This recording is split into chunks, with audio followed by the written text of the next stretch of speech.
अस्सलाम वालेकुम दोस्तों, कहिड़ा हाल आहिनि। उम्मीद कयां थो तव्हां सभु दोस्त ख़ैरियत सां आहियो। दोस्तों, अॼु जे हिन वीडियो मां तव्हांखे सिंधी फ़नकारा फ़ैज़ा अली जी ज़िंदगी बारे में कहाणी ॿुधाइण वारो आहियां। दोस्तों, वीडियो शुरू करण खां पहिरियां मां तव्हां दोस्तनि खे हिकु नंढड़ी गुज़ारिश कयां थो त हिन वीडियो खे लाइक कयो। जेकॾहिं असांजी यूट्यूब चैनल सिंधी मालूमात खे तव्हां सब्सक्राइब न कयो, चैनल खे सब्सक्राइब करे घंटी जे निशान ते ज़रूरु क्लिक कयो। हलूं था पंहिंजे मेन टॉपिक तरफ़। दोस्तों, मां तव्हां दोस्तनि खे ॿुधाईंदो हलां त फ़ैज़ा अली जो असुलु नालो महजबीन आहे, जॾहिं त फ़ैज़ा अली ज़ात जी सोलंगी आहे।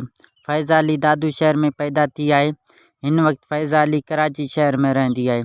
फ़ैज़ा अली पंहिंजे हुसनी आवाज़ ज़रिए सिंध अंदरि वॾी शोहरत माणी आहे। फ़ैज़ा अली गुज़िरियल साल 2022 ईस्वी में हिकु ऑफिसर अब्दुल हमीद अबड़ी सां प्यार जो परिणो करे चुको आहे।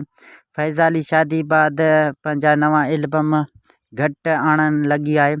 फ़ैज़ा अली हिन वक़्तु पंहिंजे मुड़ुस सां गॾु कराची शहर में रहंदी आहे। दोस्तों, उम्मीद कयां थो त हीअ वीडियो तव्हांखे ज़रूरु पसंदि आई हूंदो। वीडियो पसंदि अचण ते वीडियो खे लाइक कयो।